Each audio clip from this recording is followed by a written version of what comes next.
міне мынаны істеп жатырмын деген концерт жинай алмайтын шығармын аренада. Сексуально мен пошлоның айырмашылығы. Ең көп көлікке көрініп берген кім болды? Бидірейіп бүйтіп тұрып алады алдыңа келіп.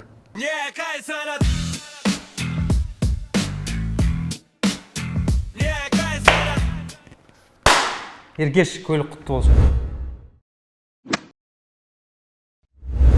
Рахмет. Расымен де көліктің төңірегінде жүрген адам болғаннан кейін маған да бір жаңалық болды. Алғашқы көлігің екен. Права алдың ба жоқ па? Жоқ, права жасатпаймын деп шешті. Права жасатпағанда қалай? Оқу деген әңгімесі ұзақ екен. Өтірік айтпай-ақ қояйын, андай. Мен өзім жалпы көлік деген нәрсеге өте жауапкершілікпен қараймын. Мен мойындаймын, әр адам мен ойымша мойындау керек сияқты. Көлікті дұрыс жүргізе алмайсың ба? Онда жүргізушінің көмегіне жүгіну керек. Ең көп көлікке көріндік берген кім болды? Көріндік берген Қазбек Құрайш. Қанша берді? Айта берейін бе? Иә, айта бер. Қазбек Құрайш маған 500 000 теңге берді. Миллиондағы қанаттың пікірі. Ол расымен де, яғни былай жазады, бірінші оқып кетейін. Мен отказ беріп едім, саған әперген екен ғой. Құтты болсын құрдас.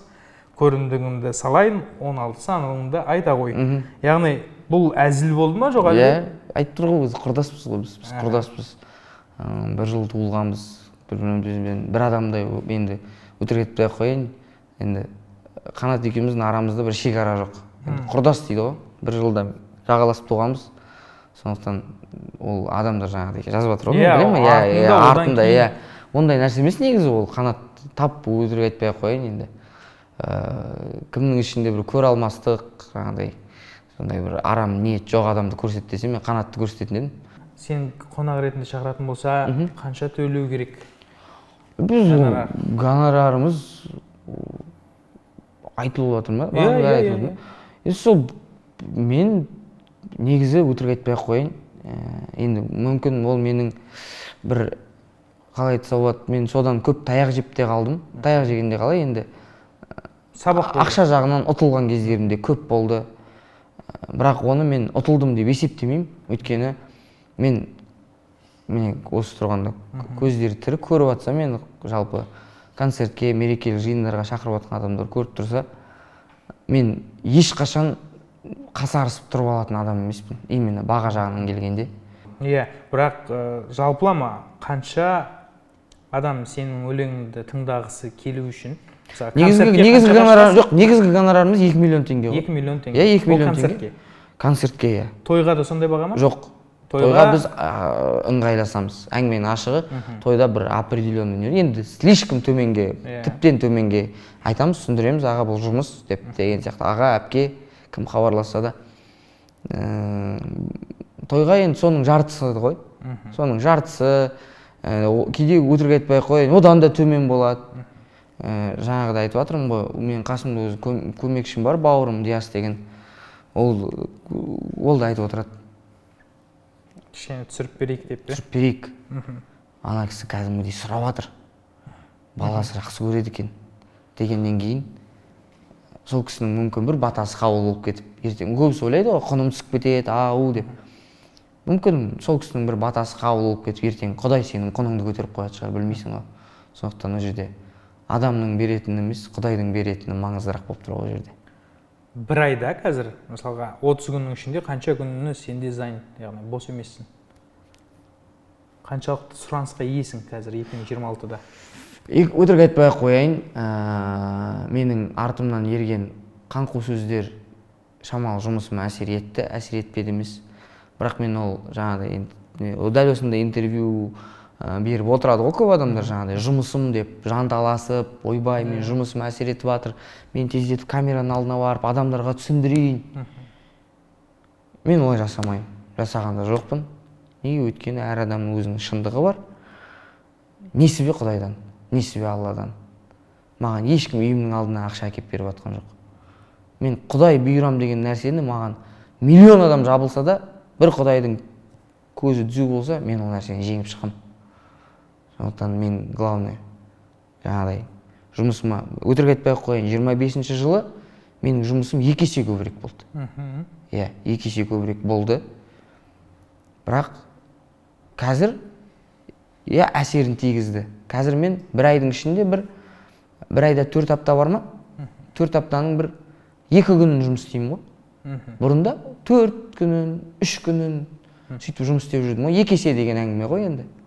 Ақшамен сыналған кезің болды ма? Өте көп болып, кәдімгідей көтере алмай қалған, немесе бір кішкене. Жоқ, өте көп деп енді менің өзімнің жаңа айтып отырмын ғой. Ақшаның көп аз екеніне мен мән бермеймін. Ол ақша қалай айтса болады. Мен бірден топ ете қалып үстіме миллиондап ақша келген кездері, Аллаға шүкір, қазір де келеді ғой, келмейді емес. Келіп жатқан кездері болды. Бола да берсін. Бірақ өтірік айтпай қояйын, қуып кетіп, жаңағыдай миллионның үстінде аяғыма кроссовка алып, жаңағыдай тек қана қымбат жерлерден тамақ жеп, немесе жаңағыдай деп қалу ондай кезім. Өзіңе ең қымбат не алдың заттан? Өзіңе арнап? Өзіме де алмаппын ғой, жұмысқа алыппын ғой. Біз жұмысқа MacBook алдық 2 миллион теңгеге. Жұмысыма деп алдым. Кеше үйдегілер інім ғой. Көрген ғой мен кроссовка Nike дегендерге құмармын да. Інім әншілердің аяғынан көріп қапты. Біреуінің аяғынан күшті Лора Пиано маған келіп түсіндірді. Еркеш аға, мен білемін, сен ондай жақсы көрмейсің. Бірақ әріптестерің киіп жүр. Жау киімге қарайды. Көке, киіп алшы деді. Жүрші деді. Алшы, саған ешкім ештеңе демейді ғой. Киіп алшы, жарқырап жүрші дегеннен кейін мен кеше барып өзіме қымбатқа бір туфли алғаным бар. Қанша болды? И то мен андай скидка кезінде ілініп қалдым дейді. Прададан менің размерім қалған екен, соңғысы сол коллекциядан 301 бәле мыңға алдым. И то ініме қарағыштап бүйтіп, алайын ба деп. Інім ал деді. Неге? Өйткені әріптестерің киіп жүр деді. Сен де әдемі киіп жүру керексің. Ол болмайды, ол жұмысың ғой дейді. Жаңағыдай доғдырдың киімімен барған сияқты да. Әртіс көйлек деген бар ғой деді. Соны киіп алшы деген сияқты. Мен саған дайындалғанда қызық бір нәрсені байқадым. Сен ең ерте, қазір жастардың арасында ән айтып жүрген ең ерте сахнаға шыққан адамсың ғой жалпылама. Яғни сенің яғни біз танитын заманда ол Айгөлектен басталған нәрсе. Ол одан кейін Минута Славойда қанша, одан кейін Әлем бенд болды. Жасөспірім кезінде осыдан 8 жыл бұрынғы оқиғалар. Осы тәжірибемен, яғни сенің көп зерттеп басқан кезде өзіне ақшаны аяйтын әншілердің бірі ретінде таныстырды көпшілік. Өзіне алғысы келмейді, өзін былай ұстағысы келмейді. Оның себебі неде? Ол сен ұяласың ба? Жоқ, ұялмаймын. Білесің ба, бір уақыттары асып тасып атқан өмірдің өзі толқын сияқты қандай. Біресе келеді, басылады. Сен ана толқының тасып тұрған кезде ертең ана басылған, ол басылатыны факт. Толқының тасып тұрған кезде сәл адам ойлану керек та, ертең басылған кезде мен дәл осылай жүре аламын ба? Деп ше. Анау ақшаң тасып тұрған кезде деп жүріп енді сәл басылған кезінде сүмірейіп қалғаннан гөрі кез келген уақытта бір қалыпты жүрген жақсы да. Жігітке жалпы. Сен мысалға Аллаға мың шүкір, мен мақтанып айта аламын. Мен айналамдағы бауырларым айтады, осы өзгермейді. Неге? Өйткені мен де жаңа өзің айтып жатсың ғой, мен бір көп ақыл айтып дандайсығаным емес. Бірақ мен бала кезден көрдім ол нәрсені. Мен қазіргі жас інішектер бар ғой, маған іні болады ғой, енді басы 7-8 жастан кіші ғой менен. Қазір енді темірлері балқып тұр, Алла сақтасын, көре алмастық жоқ. Тек қана сәттілік тілеймін, биіктерден көрінгендерін қалаймын. Бірақ мен күлемді, олар менің қазір Айгөлектегі кезімнен өтіп жатыр. Әңгіменің ашығы. Олардың алғашқы хиттары менің алғашқы Айгөлегім ғой. Бірақ олар әлі Айгөлек пен Әлем бендтің ортасындағы тоқырауды көрген жоқ. Ол тоқырау болады. Ол Құдай сақтасын, мен ешкімді қарғап сілеп жатқаным емес, көре алмаған, бірақ ол өмірдің заңдылығы. Анау Қайрат Нұртастың өзінде тыныштық ұстаған кезі болды. Бір уақыттар Төреғали ағамыз Қайрат ағамызға сәл жетіп қалған кезінде Қайрат ағамыз қайттан газды басқан кезі болды. Ондай кез болады. Ондай кезге әлі балалар келген жоқ. Міне 2-3 жыл болды темір балқып тұрған кезде. Ол темірді әрдайым балқыту үшін сен әдемі жүру керексің да. Сол үшін мен өзім андай әңгімеден қорқам. Қойшы, сол кезінде кісі болып жүретін еді ғой, не мүләйімсіп қалды деген әңгімеге қалғым келмейді. Сондықтан мен барынша жүрген жерімде ол адамның ютубта менен просмотры көп болсын, аз болсын, ол адам менен хиті көбірек болсын, аз болсын, ол адам киген киім менен қымбат болсын, арзан болсын, мен бір адаммен басында қалай біреуге аға дедім, до конца аға деп қалғым келеді мен. Ертең хитім шыққаннан кейін мен өткенде бір сторис салғам, тағы 2 хит шығарып ағаларға родной деу керек еді деп ше. Мен ондай болғым келмейді. Мен жалпы ана не дейді? Больно падать дейді ғой.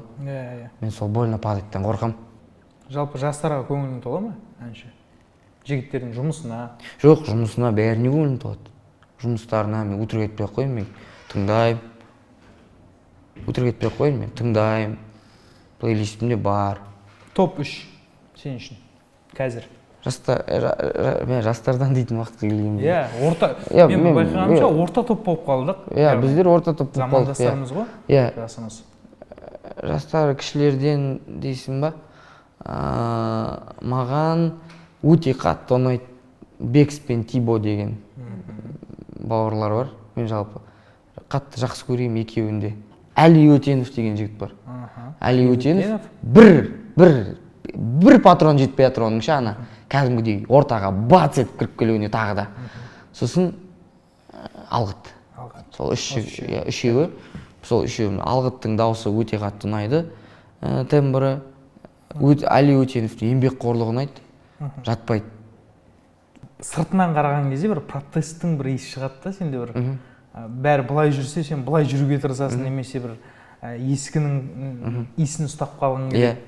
Бірақ Әлем бенд шыққан кезде қалауым әнімен енді меніңше прям Қазақстанды бір төңкеріп тастаған сияқты ол өлең. Байзакованы клипқа қосу маркетинг ходтарының бірі. Кімнің ойы болды ол? Ол біздің бұрын продюсеріміз Алмас ағаның ойы болды. Алмас ағаның ойы болды. Мен тазасы, мен ол нәрсеге дайын болдым, өйткені білдім. Айгуліктегі бала, осылай деген дайын болдым. Мен оған өтірік айтпай ақ қояйын. Мен оған дайындады. Менімен кәдімгі әңгімелер жүргізілді. Дайын болдым. Клип шыққаннан кейін бір аптаға телефонымды сөндірдім. Папама түсіндірдім біріншіден. Папа осылай дегенде мен қатты риза болғаным. Үйдегілер, айналадағылар айтты. Еркекпен билеп жатқан жоқсың ғой деді. Ол да қазақтың қызы, әп-әдемі. Біз еще андай ғой, көп адам жаңа Айжан Байзақованы не деп ойлайды ғой, сол кезде бір шамалы, не дұрыс емес деп.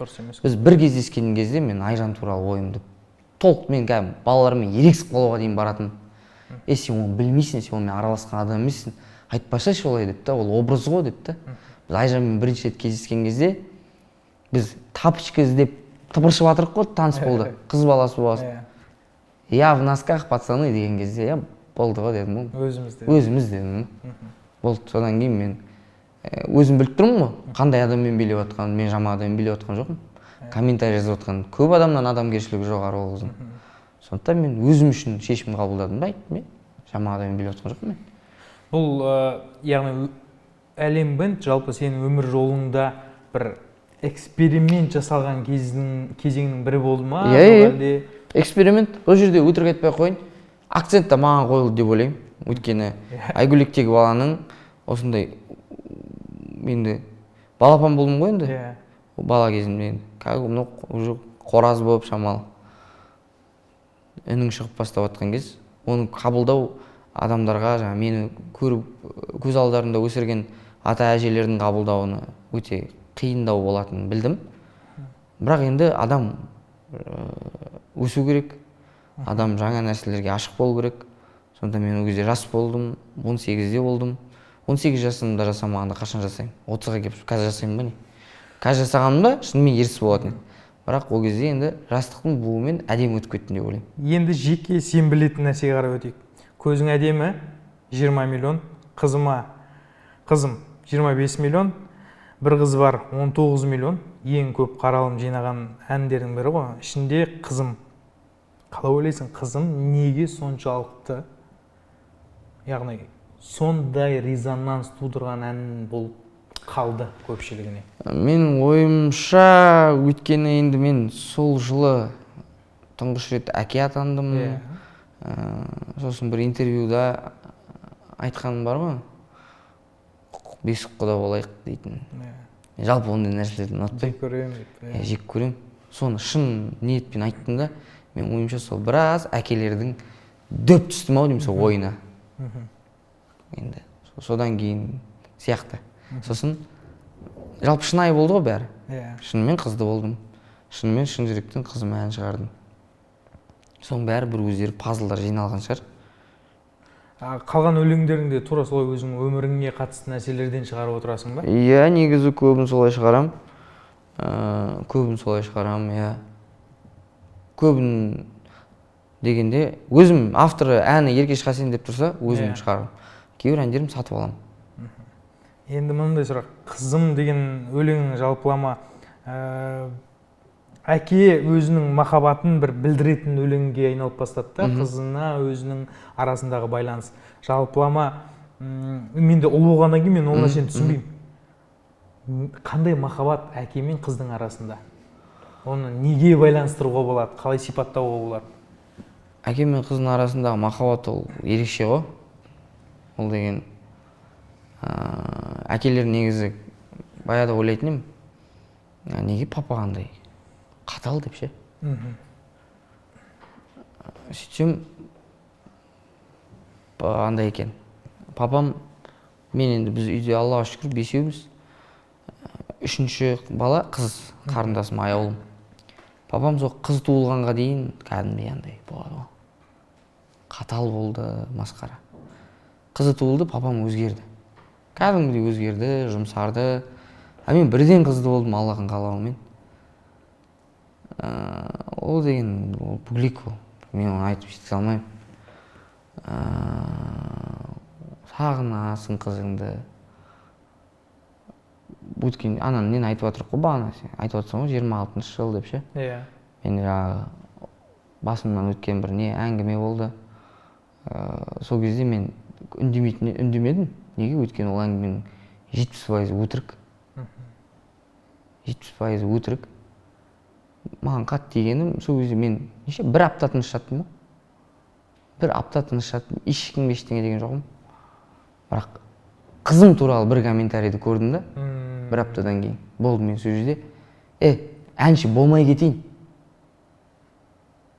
Мені өйтіп қорқытпай қойыңдар деп ше. Реально әңгіменің ашығы мен айттым ғой бағана. Несібе алладан. Мен таксовать етсем де бірдеңе қылам, бала шағамды асырайын. Любой әкенің ұстанымы сол ғой. Мысалы. Бірақ қызыма тимеңдер. Қызыма тіл тигізбеңдер. Мен қызым үшін реально телефонның ішіне кіріп тауып аламын сені деп. Мен бір жігітке жазғам, Қызылорданың жігіті, көріп отырсаң, мен ол ойымнан әлі айныған жоқпын. Мен соған жазғам кәдімгідей. Болады ғой көп жерде мен. Бірақ мен оған кәдімгі өтірік етпей ақ қой, мен Қызылордадан балаларға айттым, мына баланы тауып беріңдерші маған деп. Неге? Өйткені мен қызыма жолауға болмайды. Менің ойымша, мен қазір кез келген әке. Надо будет кәдімгі в упор көрмей кетесің, бұйырса қызың болады, сезесің ғой. Құдай қаласа. Кәдімгідей, ана жерде сен просто мен андай Құдай артыңа кәдімгідей тонна дух беріп қояды ғой. Сен қызың туыла ма, сен артыңда екінші кәдімгі адам шығады ғой. Сен ана жерде уже таусың болды, сенде шанс жоқ. Сенде бүгіліп қалуға, сенде жаңағыдай бір әңгімелерге сынып қалуға шанс жоқ. Маған болатын еді тоже жаңағыдай депрессияға түсіп, бір интервьюлердің алдына алып кейін. Бірақ мен жасамаймын, өйткені мен әркім өзінің шындығы бар. Мен ол жерде мен ертең білесің ба, мен неге шықпадым елдің алдына. Ортадағы интрижка әңгіме ол бітеді. Шындығы ол шешіледі. Түбі шындық ашылады. Бірақ ертең менің қызым өскеннен кейін әкесінің осылай камераның алдында деп отқанын көрмеу керек. Сол күні мен өлтіре салыңдар. Мен қызымның алдында мен папам жылап отыр ғой деген мен жоқ, мен қалай қызымның алдында мужик болып көріндім, мен до конца мужик болып кетем. Сондай әңгіме ғой. Қыз ол мен қызымды айтқан сайын болады ғой. Мен тойларға барам. қыздары әкелерімен билеп жатады ғой. Иә. Сол кезде кәдімгі бар ғой. Шын өтірік айтпай ақ қояйын, мен сияқты әкелерден алғыс алған әнші жоқ шығар. Кәдімгі бар ғой. Мен деген, аттарын атап алмай ақ қояйын. Мен деген кәдімгі елдің сөзін сөйлеп отқан ағалар келіп, көзің жасы бүйтіп ағып тұрып, тілегін айтқан кезде білесің ба қалай мәз боласың. Вот сол кайфты. Жалпы біздің қоғамда қыздардың құқығы қорғалған ба толықтай? Қалай ойлайсың? Мен негізі бұл әңгіме, қыздың құқығын қорғау деген әңгімелер, мен ойымша бізде Қазақстанда жалпы қыздың құқығы деген әңгімелерді айту өте опасно. Жаңағыдай қыздар туралы бірдеңе айту өте опасно. Сондықтан мен ол нәрселерді көп айтпаймын, комментировать етпеймін. Бірақ мен бір ғана айтатын нәрсем. Біздер,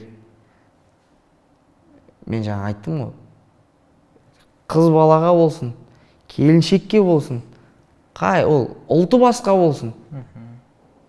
Қыз балаға, мысалға мен әкемін ғой, мысалға мен бір адамның жарымын. Мен дәл солай өз қызыма қарағандай басқа қызға қарай алсам, Қазақстандағы бүкіл жігіттер өз қызына қарағандай басқа қызға қамқорлық көрсетсе, Алла сақтасын, арам пиғылмен емес. Бұл менің қарындасым, мысалы ана видеоларды көресің ба, брат? Дағыстан, Чечняда ана келіп, это сестра моя. Танымайтын адамға. Иә. Бізде ондай кейде көресің ғой, бізде жоқ қой ондай. Давай ауруын жасырған өлет дейді ғой. Бізде кез келген жігіт барып жақтаспайды ғой. Бізде есе дәл солай. Мысалы, сен баршы қазір, брат, сен барды Дағыстан немесе Чечняның бір қызымен сөйлесші бар, келесі күні ағасы келіп сен бір жерін сындырып кетсін. Неге? Өткен сен бірінші оны ағасының алдына өту керексің. Мен қазір өзімізді төмендетіп отқанымда емес, бірақ ол біздің жігіттердің қолындағы нәрсе деп ойлаймын. Иә, бізде есінде бар болса, Россиядан келген блогерларда біраз. Вот, сондай нәрсе біздер андай, бірақ ол кезде, брат, ол кезде сәл андай. Енді ұлттық нәрсе. Ұлттық нәрсе болды, әңгіме жоқ. Бірақ ол жерде бір-екі адам ұлт үшін әңгіме айтқан шығар. Қалғандары чисто соның айналасында хайп жинап қалу үшін, жақсы көрініп қалу үшін жасады. Ал олай емес, біз шынымен, шын ниетпен сөйтіп әрқайсысы адам, любой қазақтың қызы менің қарындасым, любой қазақтың қызы менің апам, менің әйелімнің подружкасы, менің досым деп қарайтын болсақ, ол кезде біздің Қазақстандағы мынау қыздың құқығы дейтін әңгімелер ол кезде әңгімеде болмайды. Біз ол кезде қыздың құқығын жігіттік поступкімізбен қорғап тастаймыз, болды. Менде мынандай ой болды да, яғни сен қызым өлеңі осыншама қаралым, расымен де өте көп адамнан естідім, өте көп адам өзі үйде тыңдайтын өлеңдердің бірі. Бірақ статистика бәрін айтады да. Статистика бір жылда жалпылама тұрмыстық тіршілікте 400 әйел адам көз жұмады екен. Яғни біздің ерлерден. Ойланасың одан кейін. Осыншама тәрбие, неде ол мәселе жатыр? Неден, кімнен? Яғни қазақы тәрбие деген дұрыс беріліп жатыр ма балаларға, жоқ па, ұл балаларға? Енді мен саған көрерменге бір не болсын. Бәрі мені андай болады ғой, көп сондай, Алла сақтасын енді, ондай болмай ақ қойсын ешқандай семьяда. Жаңағыдай айтып отырсың, қаза тапқан әйелдер. Әңгіме неден шығады? Әңгіме ұрыс керістен шығады. Дұрыс емес пе? Сол кезде мысалға болады кейде. Жігіттер, өтірік айтпай ақ қояйық, әйелін соғатын жігіттер бар ғой? Бар. Оны андай әңгіме ғой, короче. Жігіттер дұрыс емес оларды. Ни в коем случае дұрыс емес. Көбісі мені кінәлайды ғой, жаңағыдай. Б, неше түрлі әңгіме шығарып алған. Мен чем әйелімді ұрғаннан көрі, мен семьямды ұрып сақтағаннан көрі, мен ұрмай ақ қойдым, брат. Мен құқығым жоқ, мен әйелім болса да, мен оның бір тал шашынан бейт. Мен олай дұрыс емес, брат. Мен базар жоқ, мен жаманатты болдым адамдарға. Ешкім ешкімді ұра алмайды. Ұра алмайды, ешкімді ұра алмайсың, сен самосуд жасай алмайсың. Сен кімсің ұратын? Ол дұрыс емес, мен ертең Алла сақтасын, күйеу балам қызыма қол көтеріп жатса, мен ты че, брат, ол деген іштен оған барып жақтасайын десең, ортасына түсесің, жақтаспайын десең, ішің жарылып баратады да. Мен оны түсінемін. сондықтан мен маған өтірік айтпай ақ қояйын, маған тіпті жаңағыдай папам айтқан сөзі бар, ұрышуы ма? Өте әдемі. Ұрышуы Осы нәрсе тәрбие болу керек сияқты. Иә, ұрышуы ма? Әкенің. Иә, ұрышуы ма? Мысалы да, көп адамдар жаңағыдай ұрып семьяны сақтаймын деп ойлайды ғой. Ұрып жаңағыдай. Қазір вообще андай тенденция шыққан ғой. Енді мен не емес жаңағыдай, Құдай Алла кешірсін, кейбір адамдар енді білмеймін, енді мен мүмкін енді менің өзім жеке пікірім. Мен кейбір андай коучтарды көрем. Жаңағыдай еркектің үйінде қамшы ілініп тұру керек. Баяғыда бір атамыз үйленбей тұрып әйелін қамшымен осып жіберген, іліп қойған. Сен өйтіп, сен оны адам жақсы көретін адамын қамшысыз да билет не істей алады ғой, әңгімеге келтіре алады ғой. Менің өзімнің ойым, сол біздің дәстүрімізді келіп, сол нәрсені дәстүрмен ақтап алу менің ойымша дұрыс емес. Жаңағыдай бар ғой, типа, жаңа әңгіме бар емес па? Баяғыда атпен келе жатқан екен, ат бір сүрініп қалған, бір деді, екі дегенде ат пыстады. Өйтіп, страхпен бір үйде страхпен өмір сүргеннен гөрі бар, бойдақ өмір сүре бер. Сен келіп, зачем ол деген? Ал если екі адамның ортасында түсініспеушілік болып жатқан жағдайда, либо сөйлесіп адам құсап компромисске кел, болмаса ол жерге күш салма. Ешқандай нәрсе жоқ, адамдар екі жаққа бір-бірімен үйлеспейді, екі жаққа кетеді. Мен оны ажырасу дұрыс деп отқан жоқпын. Ол дұрыс емес. Бір-бірін таппайтын болса. Егер ондай болатын болса, оны неге жаңағыдай жауыздыққа апармау керек? Жауыздыққа апармау керек. Ол не емес қой, жаңағыдай. Ол сен насильно милым не будешь дейді ғой. Ол дұрыс емес ол. Мен өзім жеке пікірім. Мен соны дұрыс деп есептеймін.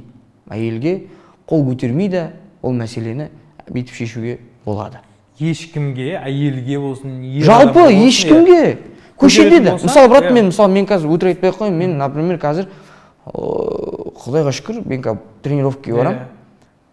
Мен қасымда білесің ба, брат? Қандай жігіттер жүреді. Көрем, байқаймыз. Мен өтірік айтпай қоймын. Мен атын атап түсін түстемей қойын. Кесірім тиіп кетер. Өте танымал боец, менің көзімше ерегісіп қалыпты там, недопонимание болған кезде, деп кәдімгі анаяққа кетіп қалып, бізде тұрып, деп қайттан келген кез болды. Ұрса неге солар ұрмайды? Өлтіріп қоятын сияқты. Мысалға да, ұрса әлімжеттік көрсетсе, тап солар бар ғой, анау жігітің екі аяғы бір етікке тығып жібереді. Бірақ ол мәселе ол сенің мынадай күшіңде, мәселе сен мына жеріңде, сен ол күшті билей аласың, сен ол күшті қай жерде пайдаланасың дегенде ғой. Сондықтан мен ойымша, жалпы міне қараш, осы жерде мынадай әңгіме шығады. Жаңа біздің немізді дәстүрмен, дінмен алып келетіндер бар ғой, жаңа алып келетін кісілер жаңағыдай. Бірінші рет айтасың, екінші рет айтасың, үшінші ретте ұруға болады, бірдеңе дейді. Ал дінде не дейді? Нағыз мұсылман дейді. Тілімен де, денесімен де адамға қиянат көрсетпеген адам дейді. Сонда кімдікі дұрыс бұл жерде? Мен мынаны таңдаймын. Әркім таңдау әркім. Мен мынаны таңдаймын. Нағыз мұсылман, тілімен де, денесімен де адамға кесір тимейді адам. Мен сондай болғым келеді. Ал жаңағыдай екі рет ескертіп, үшінші рет ондайға мен келіспейді екенмін, өтірік айтпай.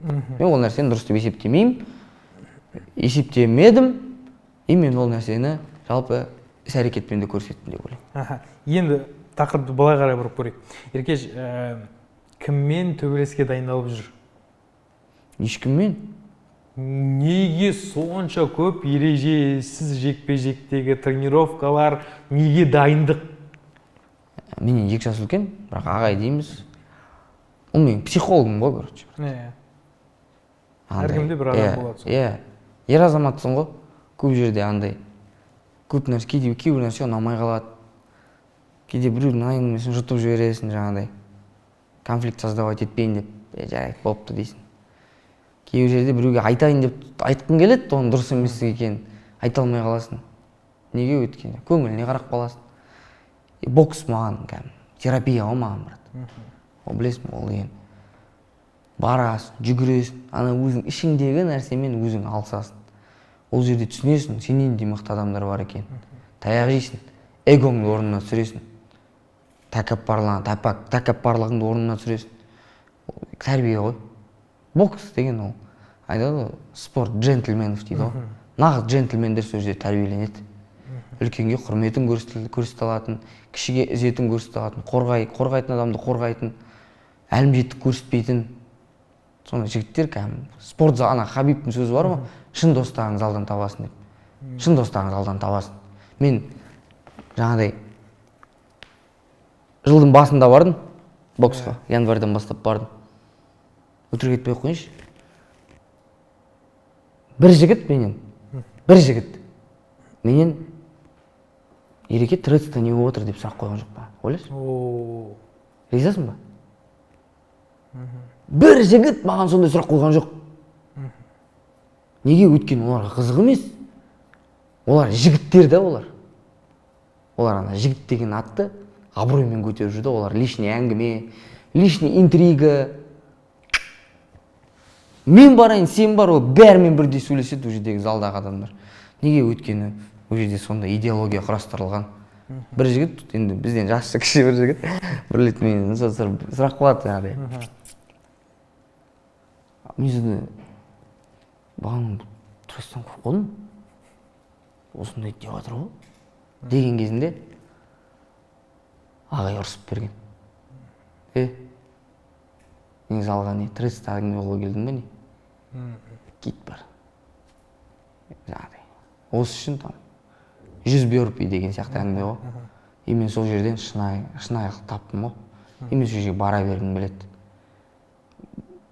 Сол жақтың барам, сборларына барып қайтам, шын әңгіме айтам, тестостероның көтеріледі. Анау жынданатын нәрсеге жынданбайсың. Жәркелештенбейсің лишний раз. Басылып қайтасың. Оказывается, ора білесің ба? Біздің көп әзілдейтініміз біздің защитный реакциямыз екен ғой. Қазір мен баяда біреуді күлдіріп жіберуге біледі ғой жігіттер. Тырыспаймын ондайға, брат. Мен өзіммін. Айналаға трезво қарайсың. Тіпті бар ғой, андай әңгіме ғой, залда. Сендер, мысалға, былай бола ма? Мен баяда залға бармай тұрып, біреудің аяқ киімін кию дейтін әңгімеден сәл бетпей, ол қалай екен ол? Залда ондай емес, брат. Залда бүкіл, залда жігіттер раунд сайын сүртініп, жуынып, тазарынып, бауырлық қой ол жерде. Мен сол нәрсенің кайфына қатты кіріп болдым. Әншіліктің мамандығым екенін түсіндім ғой мен. Баяда өміріміз әншілік болып кеткен ғой біздің. Өмір сүруді ұмытып. Брат, өтірік айтпай қойын, қазір бәрі сөйтеді ғой. Кімнің статистикасы ұрып тұр, кімнің хиті бар, соның айналасында бір рилста көрініп қалғысы келеді. Мен сондай болып бастадым. Залға бармай тұрып. Залға барғаннан кейін мен қауынайды қуаламайды екем. Қуалаған да жоқпын. Сәл-сәл сол жаққа бет ауытқып бараттым да. Содан кейін, оп деп, мынаяққа қайттан өзім базы уақытында жолықтырдым. Маған мысалы, мен иттің етінен жеп көрем. Подписчикпен араласу, совместный сторис салып, охват көтеріп алайықта деген әңгімелерді мен өтірік айтпай қояйын, өтірік айтсам көзім шықсын, мен ешқашан біреуіне никогда олай бармаған екенмін. Или там біреумен, сен хит болып тұрсың ғой, давай сен мен дуэт жазайыншы деген әңгіме болмаған екен ешқашан. Ол біреудің абыройында абырой көтермей қойдым деген әңгіме ғой. Мен сондайға что-то сәл анау білесің бандай, енді солай-ау өмір деген. Мен де сондайға кірісем-ау деген кезде дік деді ғой, короче, балдар. Менде профессиональный интерес дейді ғой. Еркеш қазір қанша гонорарға бойға шығуға дайын негізі. Ол жаңалықтың бағасы сен үшін қанша? Мен ол жаңалықтың бастапқы. Бастапқы, алғашқы бойыңды 10 миллионға. Шығам, өткені мен білем. Ол қандай деңгейдегі әңгіме болатын. Ол бойды қарауға, ол аренаға, сол аренада концерт беріп жүрген балалардың бәрі келіп қарайтын мен білем. сондықтан мен ол нәрсені арзанға бағалай алмаймын. Ол и то бастапқысы. Бастапқысы 10 миллион. Иә, бастапқысы, иә, өйткені маған өткенде ағайым айтады, сен кеше 2-3 жыл бұрын Инстаграм ашып охват жинаған бала емессің ғой дейді да. Ертең ойбай еркеш төбелесіп жатыр екен деп 50-60-тағы ата-әжелер әңгіме етіп отырады дейді ертең. Сенің өмір жолың жалпылама барлығы таспадағы адамдардың бірісі. Сол ғой. Сондықтан ағай айтты, оны біз өйтіп барып бірден шашып тастай алмаймыз, сондықтан момент выждать етеміз деді. Бірақ сен дайынсың. Мен дайынмын. Мен қазір кәдімгідей балалар, мен андай Инстаграмға төбелескендерімді салмаймын ғой. Тек лапырғанды саламын. Былайынша мен енді қазір бір қырып төбелесем деп айта алмаймын. Бірақ енді ойлашы, мен кәдімгі найза, кәдімгі үлкен лигада төбелесетін балалармен тренировка өткіземін. Ол балалардың деңгейі менімен төбелескісі келетін балалардың деңгейі. Дар тимда, иә, сен? Иә, дар тимда. Қазір енді бір мысалы мен 65-пін ба, 65 килограммын, мен төбелесетін болсам 57-ге төбелесем ғой. Солай айтты, 57-ге. 57-ге төбелесем. Сондықтан қазір тағы бір 4 ай дұрыстап дайындалып кемп өтсем, енді ойбай бір төбелесіп жүрген боецтермен төбелесіп беремін деп айта алмаймын. Бірақ блогермен төбелесе аламын дейтін адамдармен. Блогермен төбелесем демекші. Неге блогерлардың барлығы әнші болып жатыр? Соңғы 2026-дағы жаңалықтардың бірі шығар. Оңай деп ойлайды ғой. Оңай деп ойлай ма? Оңай деп ойлайды, брат. Біздің жұмыс, біздің анау 3 минуттық әннің ішінде бір әнге қанша ай құртатынымызды білмейді олар. Олар ойлайды, барам автордан сатып алам деп ше. Илхан бар ғой біздің, бауырым ғой менің. Сол мысалы 1-2 блогерге әндерін берген ғой. Мен күлемді айтамын, сендер білесіңдер ма, Илхан көзіне кәдімгідей сіріңке тіреп отырып шығарды ғой мына әнді. Оңай емес қой, бұл әнді айта алса Илхан айта алады, болмаса соны түсінетін әнші айта алады. Мен де беттерін айтқан жоқпын, бірақ өзімнің пайымдауымда. Олар ойлайды да, жаңағыдай Илхан хит шығарып жатыр, Илханнан ән алсақ оның бәрі хит болады деп. Жоқ, сен Илхан сияқты, ол хит болса, Илхан сияқты айтып беру керексің ол әнді. Сен ол әнді ішіңнен өткізу керексің, сен еңбектену керексің. Ішіндегі әр звук, әр жаңағы ударный, аккорд, гармониясын бәрін біліп отыру керексің. Сен келіп алып дайынасқа тыққасып болып, ол 1000-нан 1 шығар. Кімнің жолы болып кетті деген сияқты. Ал бұлайынша ол оңай шаруа емес, құрметті блогерлер. Мен сендердің жұмыстарыңды да обесценивать етпеймін. Контент ойлап табу да оңай шаруа емес, мен оны мойындаймын. Бірақ әркім өз жұмысын білсін, өтініш. Мен не емес жаңағыдай, жалпы мен өтірік айтпай қоямын, брат, мен Инстаграмда жаңа реклама деп жатсың ғой, бірақ мен Инстаграмыма қарап, жаңағыдай Қызық Таймстағы әзілдей алатынымды көріп, мені біраз режиссерлар кино сериалдарға шақырады. Мен бармаймын бірақ. Неге мен бірден айтамын, жігіттер мен. Анандай ертең ойлашы, мен қасыма Еркебұлан Дайыров ағаным мен папам қылып ойнатсыншы. Мен баласының рөлін ойнап бере алмаймын. Мен жеп қалам одан. Соны мойындау керек та. Әркім өзінің бағытында жүрсе дейсің. Андай, кім Шәкен Айманов атамыздың айтқаны бар ғой. Қазақ қашан өседі десе, әркім өз ісімен айналысқанда өседі деп. Әркім өз ісімен айналыссын деген әңгіме бар да. Мен мысалға контент ойлап табу, жаңағыдай истористі неден бастау деген әңгіме маған кәдімгі жұмыс. Ол мен кәдімгідей басымды қатырамын ол нәрсеге. Ал әншілікті оңай деп қабылдайтын адамдарға айтарым, сен не то что ән жазу, былай тұрсын. Бір шығып, арена демей қойыншы, кішкентай ресторанда жиналған 50 адамның көңілін көтеріп көрші. Әнші болып шығып, 50 адамды вальс билетіп көр, 50 адамның көңілін көтеріп, аузыңа қаратып көр, содан кейін айтшы біздің жұмыстың оңай екенін. Сол мероприятияда міндетті түрде бір адам табылады, надан табылады, сенің намысыңа тигісі келетін. Әнші балапан деп, сол адамның анау қылығын мәдениетті адам ретінде жұтып көр, сол кезде айт менің жұмысым оңай екен, әншінің жұмысы оңай екен. Вот сол кезде мен көрер едім. Сондықтан өтініш. Мен мысалы актерларды да білемін, Жүргенов академиясында оқыдым, білемін олардың оқуының басы кабинеттерін таңертең жуудан басталады. Сен 7:30-да келіп дайындалатын жеріңді жуып көрші, соған сен ана көтере аласың ба бір жеріңді? Вот сол кезде айтты, сол кезде білінеді ненің кімнің қалай жұмыс істейтіні. Сондықтан әркім өз жұмысымен айналысса, ол өте керемет болады деп ойлаймын. Мысалы мен андай жігіттерді мен базар жоқ, даже операторларға да байланысты ғой, мысалы. Той түсіріп жүріп, мысалы клип түсіремін дейтін балдар бар ғой. Или клип түсіріп жүріп кино түсіремін дейтін балдар бар. сен бірінші мына екі светті қойып алшы дұрыстап адам бетіне көлеңке түспейтіндей қылып. Сол кезде сөйлесейік дейтін әңгіме бар. Сондықтан әркімнің өз ісімен айналысқаны күшті болады деп ойлаймын. Мысалы қазір ойлашы, ол мойындау керек қой, мойындайтын нәрсе. Мысалы қазір блогерлер, мысалға да блогерлердің менен көп тыңдарманы. Неге? Өйткені оның подписчиктері көп. А сен ойлайсың, неше адам миын улап жатсың, олар ойлайды ғой, что шынымен музыка сол деп. А біздің музыканы олардың миы уже қорыта алмайды сосын. Олар ойлайды, старомодно или слишком не деп. Даже мен саған өтірік айтпай қояйын. Брат, біздің Қазбек Құрайыш, шынымен Ернар Амандық қазір темір балқып тұрған жігіттердің статистикасы, ютубтағы статистикасы блогерлерден қалып қояды. Блогерлердің арасынан единственный оправданный әнші ол Садрадин ғой, болды ғой, соны мойындайық. Қалған ән айтпай қойсын. Болды мен. Садрадинді блогер ретінде қабылдайсың? Жоқ, басында блогер болды ол. Бірақ оправданно ол, мен блогер демеймін, ол сол кезде Чайковскийді оқып жүрді, мен білемін ол жігіттің. Қайда біз экзамен тапсыруға барған кезде олар келіп қарап жаңағыдай, біз практика тапсыратын кезде жүретін. Ол студент кезінде блогерлікті ермек қылып алып жүрді да, мамандығын алды да, мамандығымен жұмыс істеп кетті, соны әдемі пайдаланып кетті. Оған ештеңе дей алмайсың сен. Ол өйткені ән айтты, әнін айтып береді. Ол әнші өйткені. Иә. Сондықтан блогерлердің арасында мен тек қана Садрадиннің ән айтуын ғана тілеймін, қалайым. Қалғандарын ән айтып бармын. Вообще, вот реально бар ғой мен. Вот қазір бәрін әкеп берші, мен бәрін бетіне де айтып бере аламын соны ше. Неге? Өйткені брат, ол мәселе мен олардан қызғанып жатқан жоқпын, Құдай сақтасын. Просто сендер біліңдер да, что сендердің аудиторияларың ертең ол әнді нормально деп қабылдап қалады. Яғни ән деген осындай екен ғой. Ән деген осындай екен ғой дейді.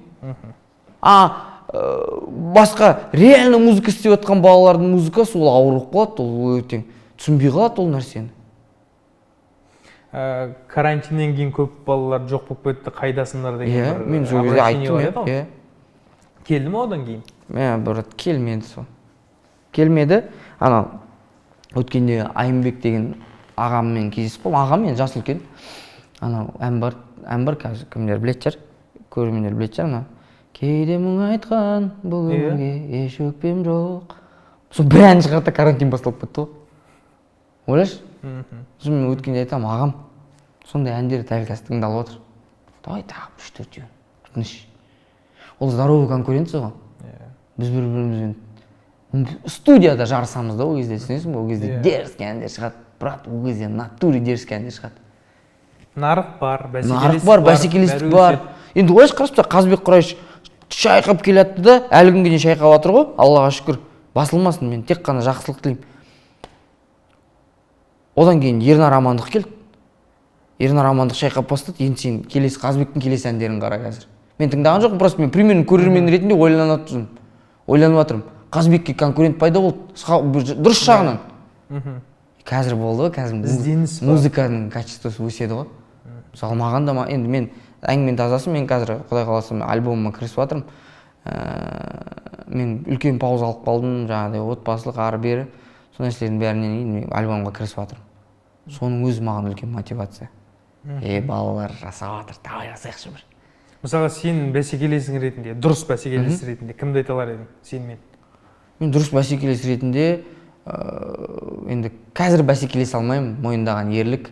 Қазір мен андай ғой, кішкене наплыву тұрудың кезінде жүрдім ғой мен. Орнымды сақ. Кіммен бәсекелесер едің? Бәсекелесер едім. Мен қазірге енді Құдай қаласа алдағы жазамын, альбом жазамын бұйырса. Сол альбомымды Қазбек Құрайыш пен Ернар Амандықтың аудиториясына алып келем ғой. Дайын болыңдар. Ал мені тыңдап көріңдерші де. Мен өтірік айтпай қойын, менің ең осы басымдағы темалар басталмай жатып, ең от души жазған бір әнім, крайний әнім, бір қыз бар болды. Бір қыз бар. Бір қыз бардан кейін мен беріліп студияда уақыт өлтірген жоқ, өтірік айтпай қойын. Мен бір қыз барда уақыт кетірдім, ақынмен, Ораз ағаммен кәдімгідей отырып, түнімен сөзін жаздық. Сол менің бір творчествоға білек сыбанып кіріскен сол кезім болған шығар. Одан кейін өтірік айтпай қойын, мен одан кейін халтури кетіп кеттім. Бірақ мына мәселе сені кәдімгідей күйіңнен бұрып жіберді кәдімгідей, байқауымша. Білесің ба, неге бұрып жіберді? Аудиторияның маған негатив емес. бір жібергені адамдардың бар шындықты білмей не істеуі. Мен мәселе типа ақталып, аянышты болып көрінгім келмейді ни в коем случае. Просто мен андайда, типа, андай нәрсе күйіндіріп жіберді мені. Күйіндіріп жіберген бір ақ нәрсе, мен айналамда адам таппай қалдым. Мысалы, білесің бе, баяғыда Төреғали ағам бір ушу жасап, келесі күні өнер қырандарында қағалар. Төреш бауырым, біз сенен бас тартқан жоқпыз. Біздің концертке шығасың да, халыққа айтар әңгімеңді айтасың. Деді да сахнаға доступ берді. Мен сондай нәрсе таппай қалдым айналамнан. Мен реніш емес ол. Мен жалпы құлақ қағыс болсын деймін. Біздер бір-бірімізге жанашыр болу керекпіз. Ол одан кейін бір шоу-биз болғаннан кейін бұл қалыпты нәрселердің бірі сияқты, әрбір әншінің басында, әрбір өнер адамның басында ондай бір переломный моменттер. Кез келген адамда болады. Просто сіздерді көрінеді ғой. Андай нәрсе ғой просто. Маған тигені андай. Мен тигені жаңағыдай не емес, маған тигені сол кезде енді мен түсінемін, что мен әріптестерім өзінің репутациясымен мен үшін рисковать ете алмайды ни в коем случае. Просто маған тигені андай ғой. Андай комментарийлар болды ғой. Жаңағыдай осылай бірдеңе анау деп күлетін комментарийлардың астына мен өзімнің бір-екі таныс адамдарымның қосылып күлген комментарийін көріп қалдым. Кім? Жоқ, оларды ел танымайды. Оларды ел таныстарым. Қасында бірге отырған, сөйлескен. Сол менің қара пиарымның қасынан пиар жинап қалғысы кеп, менімен түскен фотоларын салып, стористеріне охват көтеру үшін мен сол нәрсеге қынжылып қалдым тек.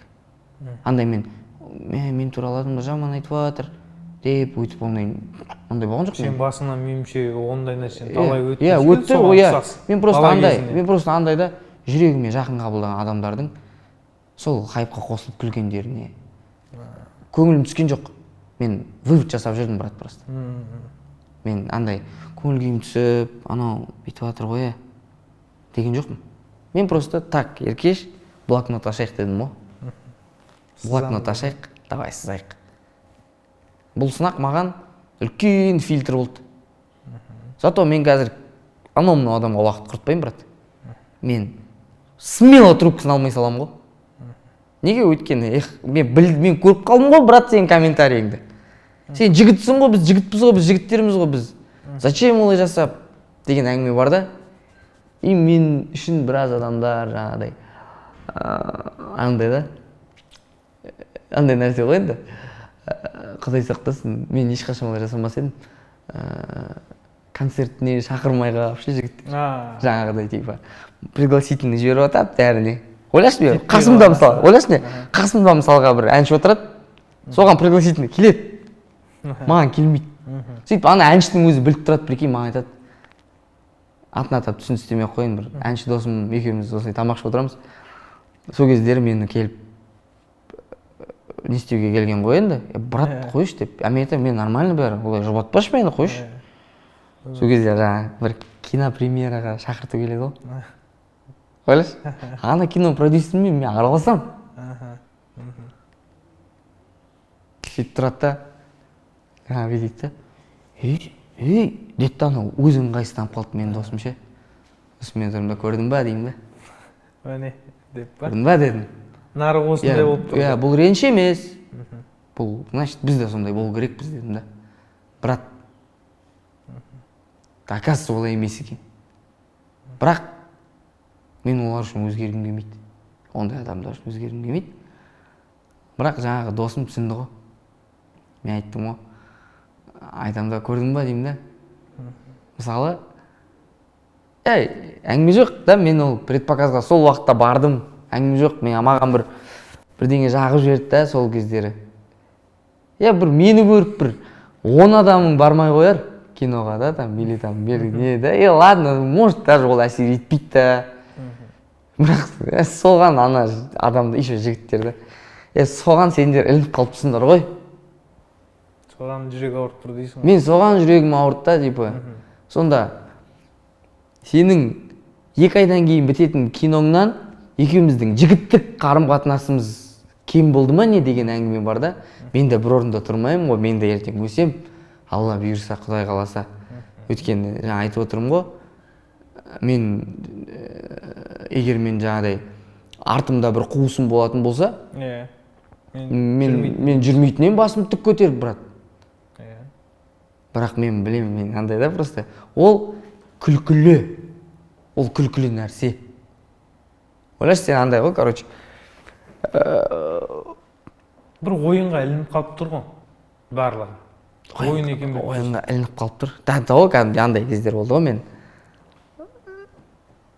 Не істеп? Қандай бір ситуация болды?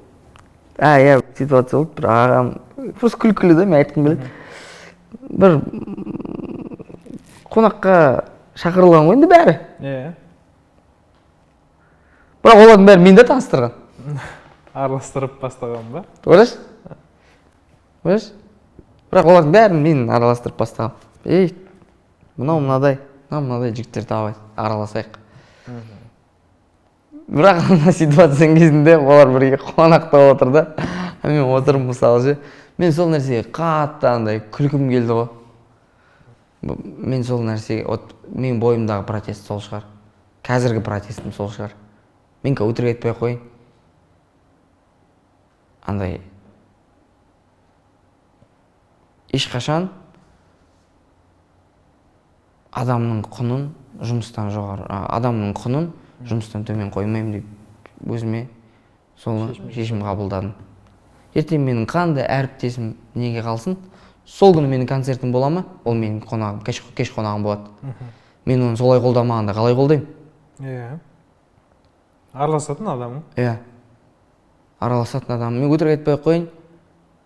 Мен бір әнші көрсін, ол білсе біледі. Жігітше оның бір кездескенде айтам деп жүрдім, бірақ осыдан кейін де айтарым, может. Кім? Атын атамай қойыншы, ол кәдімгі хайвай болып кетеді. Біреуіне дайректке жазғам. Қана екеуміз іліндік қой. Біреуіне сол кезде турлар болады да, екі-үш әншінің. Сол кезде мен жаздым, жігітше жаздым.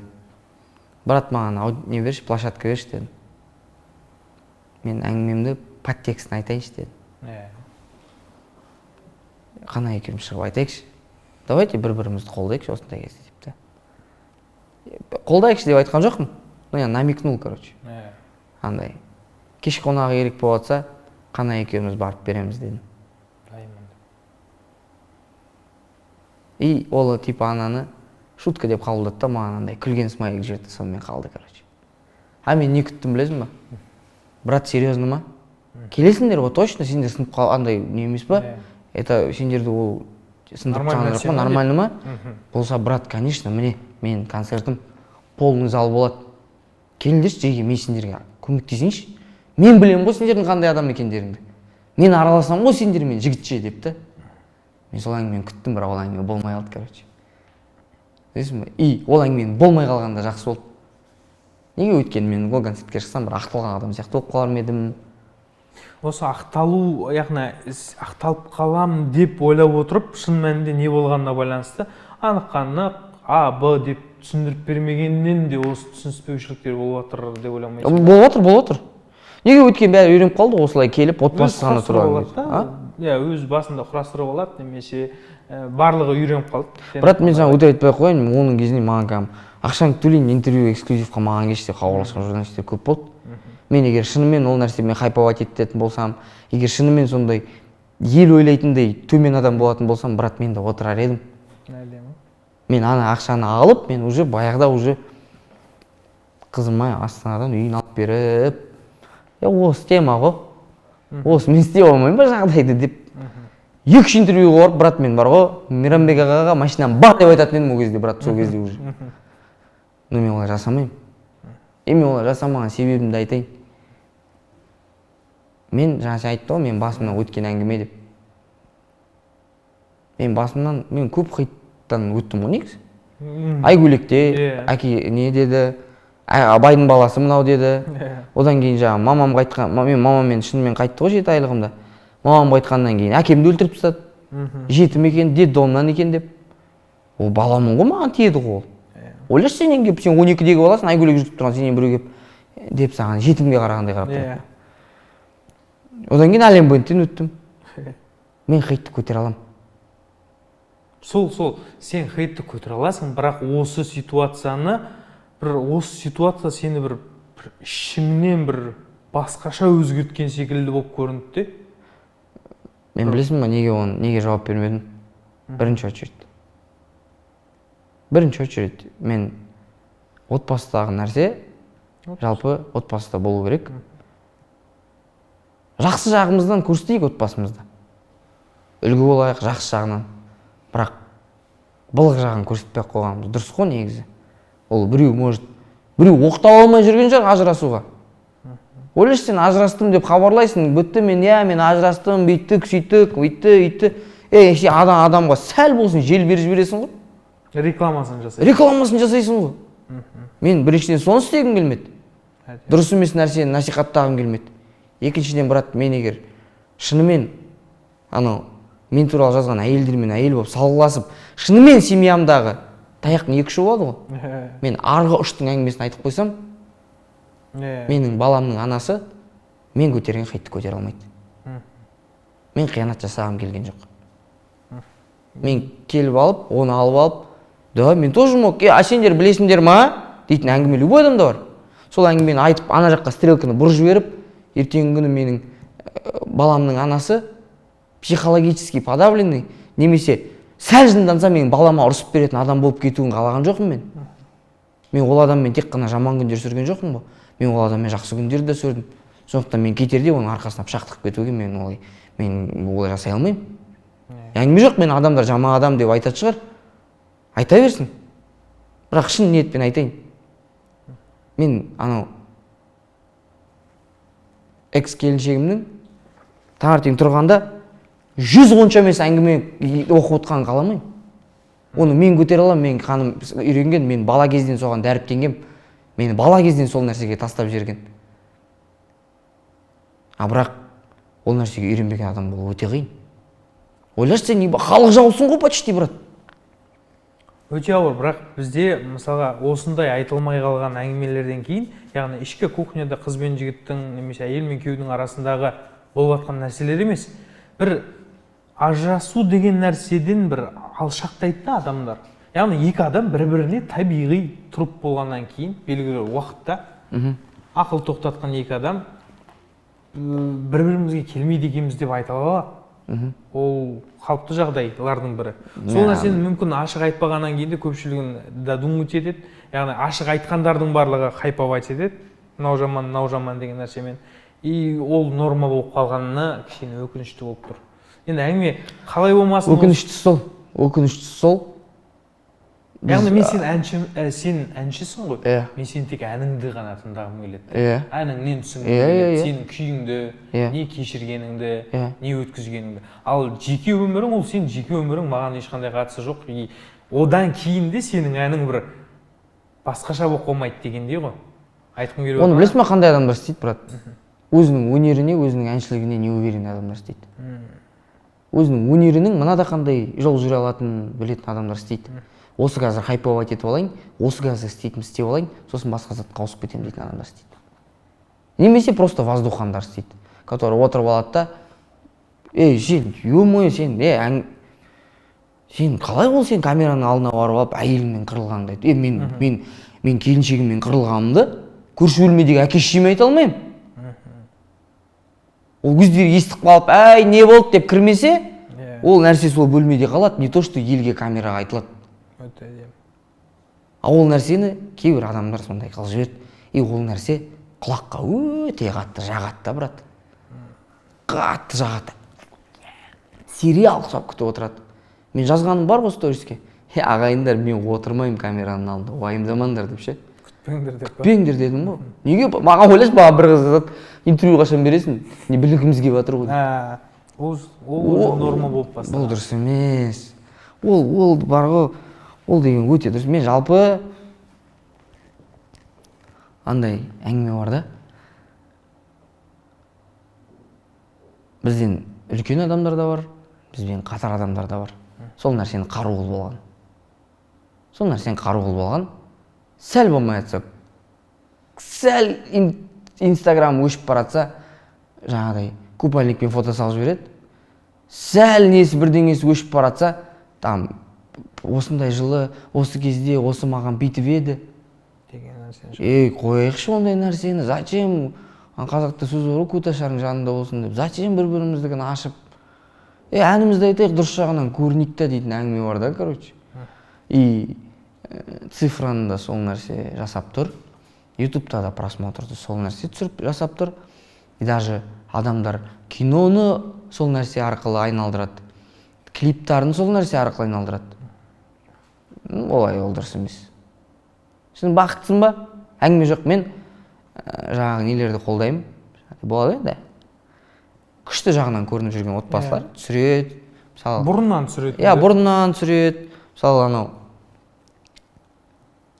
Қыдырәлі ағамыз бен Қарақат жеңешеміздің қалай жарасымды. Ол кісілердің үйінде иногда ыдыс-аяқ сылдырламайды деп ойлайсың ба? Бәрінде сылдырлайды ғой, бірақ олар оны көрсетпейді ғой. Ол они же на этом охваты не делают. Мысалы, Қарақат апай сторис салмайды ғой. Фонға өлең қойып қойып, көңіл күйім жоқ деп салмайды ғой.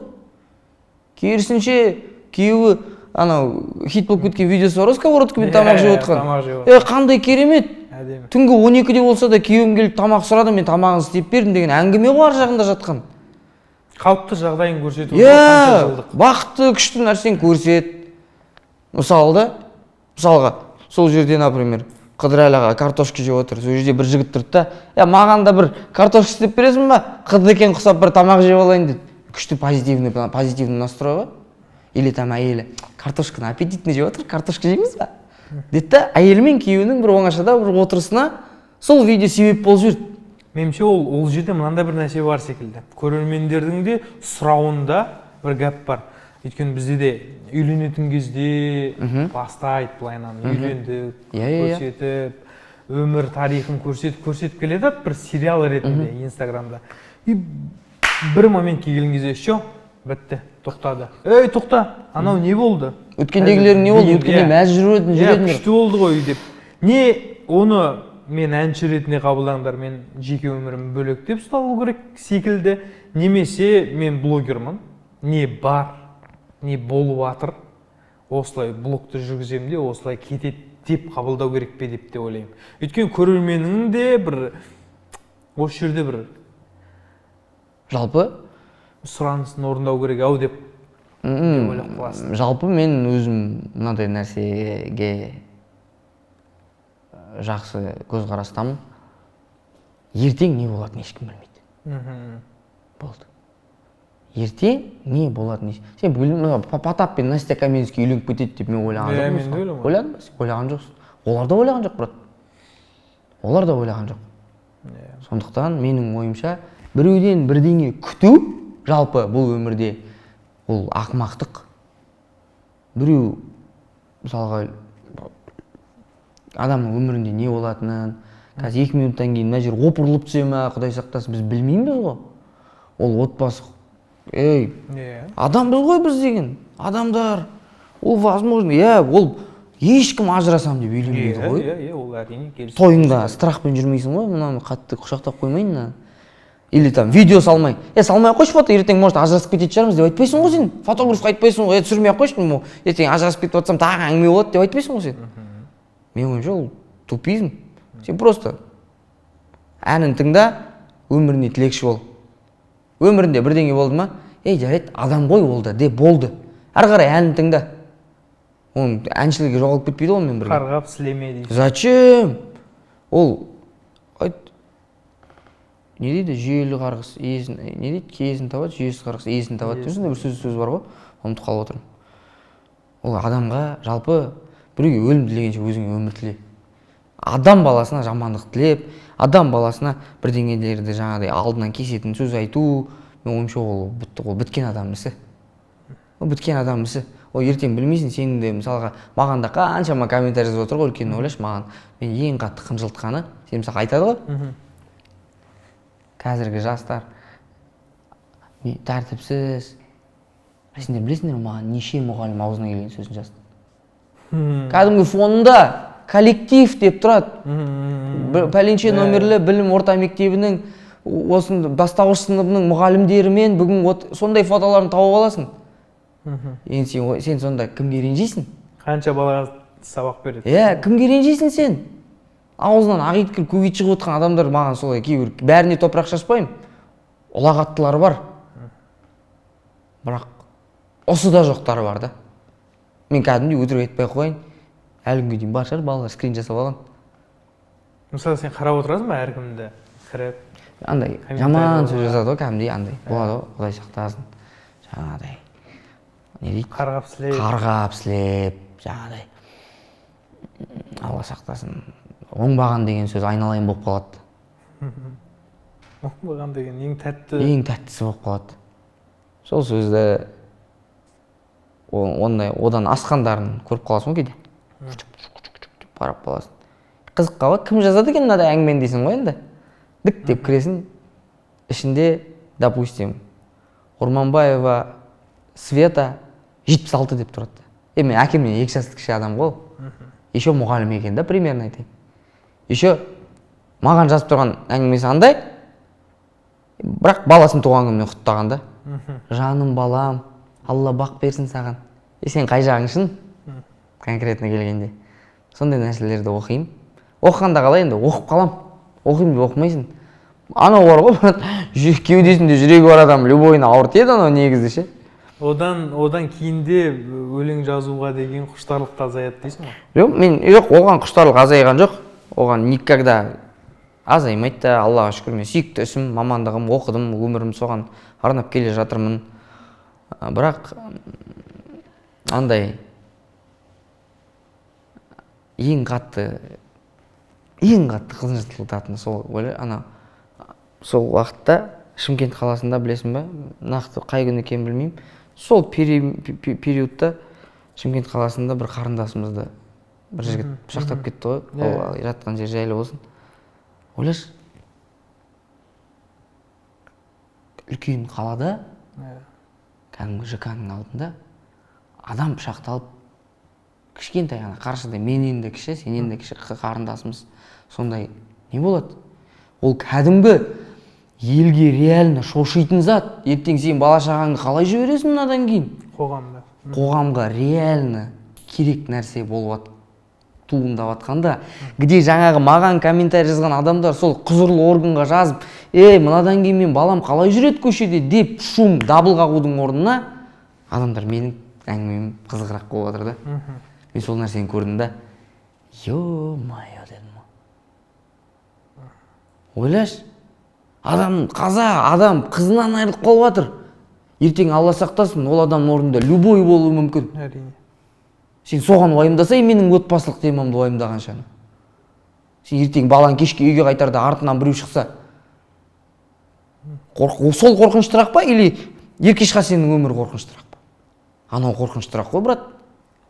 Сондықтан мен өзім ойлаймын, біздер қазір шынымен уайымдайтын нәрсеге уайымдау керекпіз деп. Келе жатырмыз деп па? Егер де бұрмасақ өзіміз. Ол қорқынышты, қорқынышты ол. Ойлашы енді андай ғой. Мен қазір санаулы ғана телеканалдарға барам. Түсірілімге. И то Қазақстан ұлттық арна, мені өсірген менің мектебім.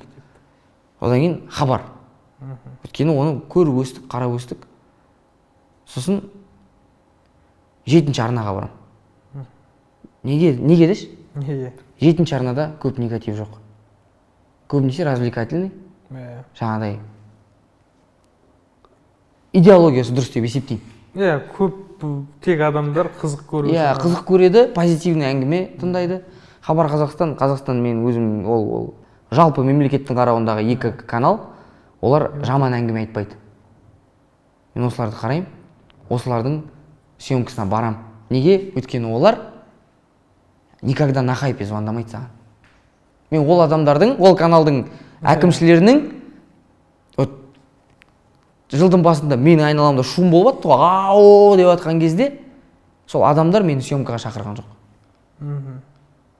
Қалған каналдардың бәрі шақырды. Неге? Өйткені сол нәрсені дәріптеу керек та, олар сол нәрсе арқылы цифра жинау керек. Ренжімеңдер, мен ол мақтанатын зат емес. Ол мен бірдеңе қатырған адам сияқты барып отыра алмайды екен эфирге. Сол сияқты менің ойымша біз шынымен көрсететін нәрсені көрсету керекпіз деп ойлаймын. Иә, енді оларды да былайынан мен жақтағым келіп тұрған жоқ, бірақ екеуі де мемлекеттен қаржыланатын каналдар болғаннан кейін оларға рейтинг деген нәрсе маңызы жоқ. Кім келеді, кім кетеді. Соны айтып отырмын. Сол себептен оған қандай бағдарлама қойсаң да бәрібір кімді көрсетсін. Соны айтып отырмын. Оларға қызық емес ол. И олардың политикасы дұрыс деп ойлаймын мен. Олар жаңағыдай 2-3 күндік жаңалықтан үлкен жаңалық жасамайды. Оларда и так өздеріне жаңалық жетеді. Олар вниманияға зәру емес. Сол, яғни бұл жерде кішкене үлкен, артында үлкен нәрсе жатыр оның. Неге өйткені мен мысалы өтірік айтпай ақ қояйыншы, мен қаламаймын ертеңгі күні менің бала шағам бір сондай нәрселермен миларын ауыртқан. Біз и так ауыртып келе жатырмыз ғой. Біз көп адамдар мысалға болмайтын адамдарды рекламировать етеді ғой кейде. Ойлашы мысалы, ол дұрыс емес қой. Ол дұрыс емес.